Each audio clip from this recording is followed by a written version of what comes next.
Kata kedaulatan berasal dari bahasa Arab, yaitu daulah, yang artinya kekuasaan tertinggi. Pengertian kedaulatan itu sendiri adalah kekuasaan yang tertinggi untuk membuat undang-undang dan melaksanakannya dengan semua cara yang tersedia. Oleh karena itu, kedaulatan rakyat membawa konsekuensi bahwa rakyat adalah pemegang kekuasaan tertinggi dalam kehidupan bermasyarakat dan bernegara.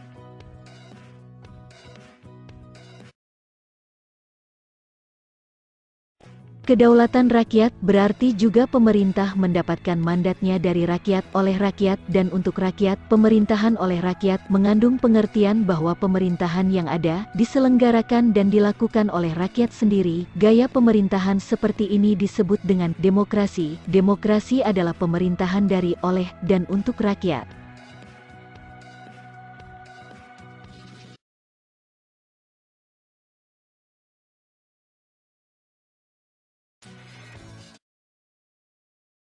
Keterlibatan rakyat dalam membentuk pemerintahan sebagai wujud pelaksanaan kedaulatan rakyat dilaksanakan melalui pemilihan umum. Pelaksanaan prinsip kedaulatan rakyat dapat dilakukan melalui demokrasi langsung dan demokrasi perwakilan. Demokrasi langsung bercirikan rakyat mengambil bagian secara pribadi dalam tindakan-tindakan dan pemberian suara untuk membahas serta mengesahkan undang-undang. Sementara itu, dalam demokrasi perwakilan, rakyat memilih warga lainnya sebagai wakil yang duduk di lembaga perwakilan rakyat untuk membahas dan mengesahkan undang-undang.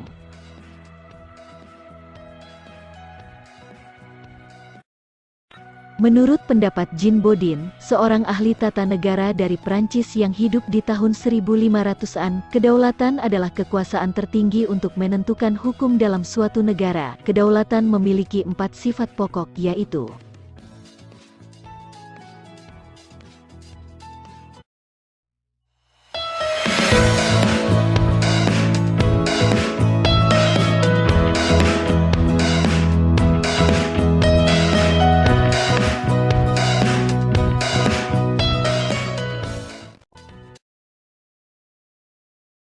sifat kedaulatan yang pertama yaitu asli, artinya kekuasaan tidak berasal dari kekuasaan lain yang lebih tinggi. Kemudian yang sifat kedaulatan yang kedua yaitu permanen, artinya kekuasaan itu tetap ada sepanjang negara tetap berdiri walaupun pemerintah sudah berganti. Berikutnya sifat kedaulatan yang ketiga adalah tunggal, artinya kekuasaan itu merupakan satu-satunya dalam negara dan tidak dibagikan kepada badan-badan lain. Dan yang keempat sifat kedaulatan adalah tidak terbatas, artinya kekuasaan itu tidak dibatasi oleh kekuasaan lain.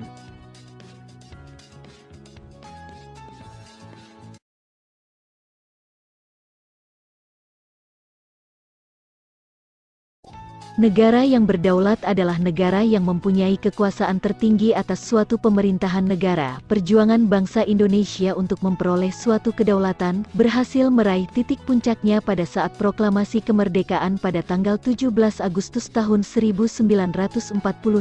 Sejak saat itu, bangsa Indonesia adalah bangsa yang merdeka dan berdaulat, bangsa yang bebas untuk menentukan nasib bangsa sendiri, untuk mengatur pemerintahan sendiri tanpa campur tangan negara penjajah ataupun negara lain. Adanya pemerintahan yang berdaulat merupakan salah satu unsur konstitutif dari sebuah negara merdeka secara de facto, di samping harus memiliki rakyat dan wilayah.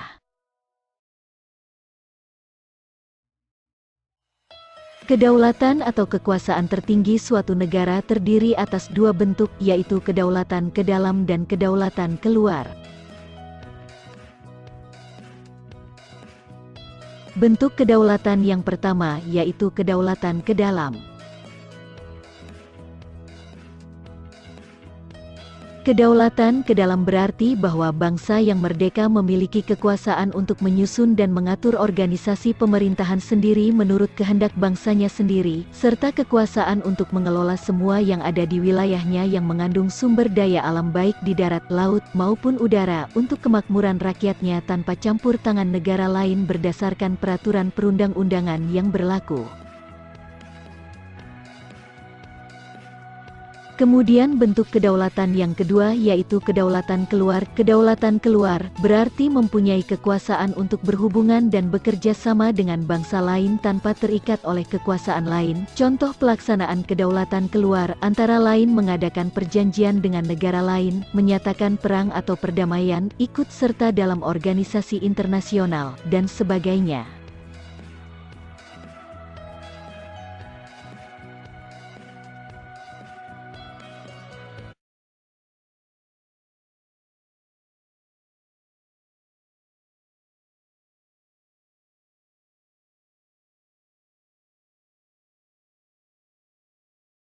Dua, teori kedaulatan. Tahukah kalian, siapakah pemegang kedaulatan dalam suatu negara? Terdapat beberapa pendapat mengenai siapa pemegang kekuasaan tertinggi dalam negara. Secara umum, terdapat beberapa teori-teori kedaulatan dari beberapa ahli kenegaraan, adapun teori-teori kedaulatan tersebut diantaranya sebagai berikut.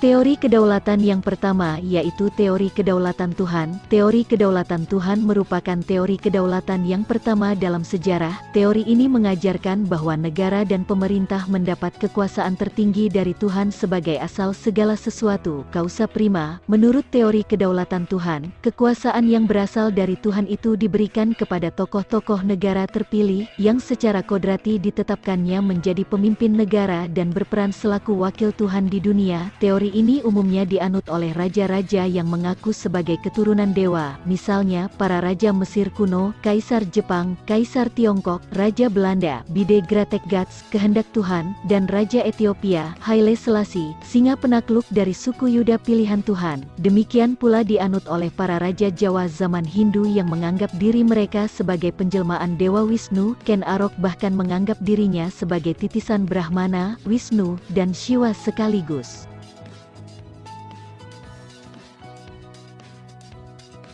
Pelopor teori kedaulatan Tuhan antara lain Augustinus, Thomas Aquino, F. Hegel, dan F. J. Stahl. Contoh negara yang menganut teori ini adalah Jepang pada masa lalu dengan Kaisar Tenno Heika sebagai titisan Dewa Matahari. Karena berasal dari Tuhan, maka kedaulatan negara bersifat mutlak dan suci. Seluruh rakyat harus setia dan patuh kepada raja yang melaksanakan kekuasaan atas nama dan untuk kemuliaan Tuhan. Menurut Hegel, raja adalah manifestasi keberadaan Tuhan. Oleh karena itu, raja atau pemerintah selalu benar, tidak mungkin salah.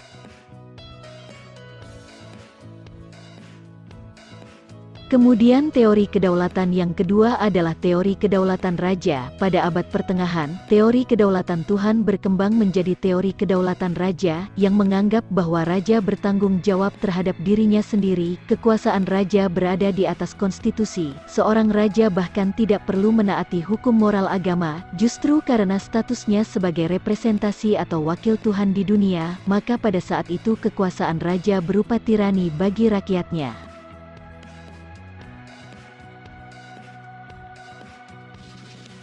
Peletak dasar utama teori ini adalah Niccolò Machiavelli, tahun 1467 sampai tahun 1527. Melalui karyanya, Dua Prinsipel, ia mengajarkan bahwa negara harus dipimpin oleh seorang raja yang memiliki kekuasaan mutlak. Sementara itu, Jean Bodin menyatakan bahwa kedaulatan negara memang dilambangkan dalam pribadi raja, namun, raja tetap harus menghormati hukum kodrat, hukum antar bangsa, dan konstitusi kerajaan, leges imperi. Di Inggris, teori ini dikembangkan oleh Thomas Hobbes tahun 1588 sampai tahun 1679 yang mengajarkan bahwa kekuasaan mutlak seorang raja justru diperlukan untuk mengatur negara dan menghindari homo homini lupus. Teori kedaulatan raja beranggapan bahwa kekuasaan tertinggi terletak di tangan raja sebagai penjelmaan kehendak Tuhan. Karena kedaulatan dimiliki para raja, akhirnya raja berkuasa dengan sewenang-wenang. Raja Louis ke-14 dari Prancis dengan sombongnya berkata, "L'état c'est moi, negara adalah saya."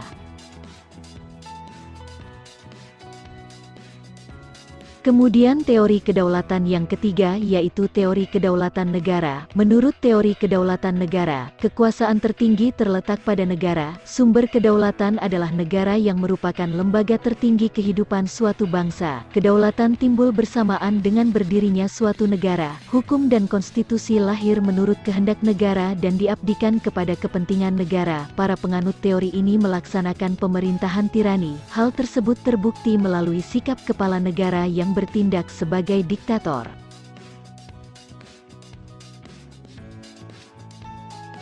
Peletak dasar teori ini antara lain, Jean Bodin, tahun 1530 sampai tahun 1596, F. Hegel, tahun 1770 sampai tahun 1831, G. Jelinek, tahun 1851 sampai tahun 1911, dan Paul Laben, tahun 1879 sampai tahun 1958.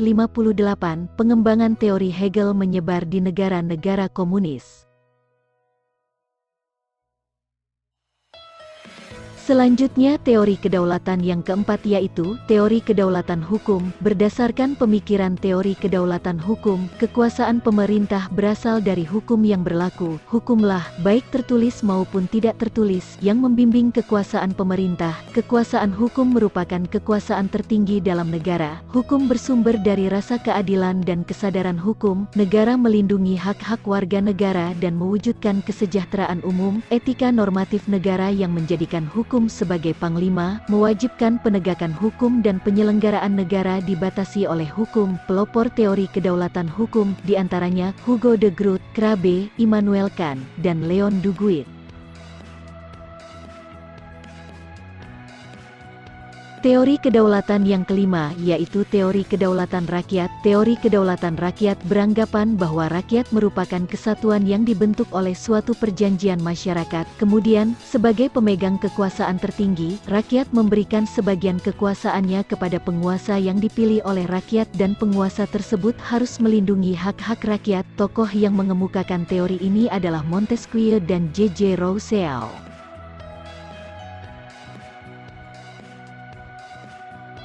Beberapa pandangan pelopor teori kedaulatan rakyat diantaranya sebagai berikut. 1. J.J. Rousseau menyatakan bahwa kedaulatan itu merupakan perwujudan kehendak umum dari suatu bangsa merdeka yang mengadakan perjanjian masyarakat social contract. 2. Johannes Althusius menyatakan bahwa setiap susunan pergaulan hidup manusia terjadi dari perjanjian masyarakat yang tunduk kepada kekuasaan dan pemegang kekuasaan itu dipilih oleh rakyat. 3. John Locke menyatakan bahwa kekuasaan negara berasal dari rakyat, bukan dari raja. Menurutnya, perjanjian masyarakat menghasilkan penyerahan hak-hak rakyat kepada pemerintah dan pemerintah mengembalikan hak dan kewajiban asasi kepada rakyat melalui peraturan perundang-undangan.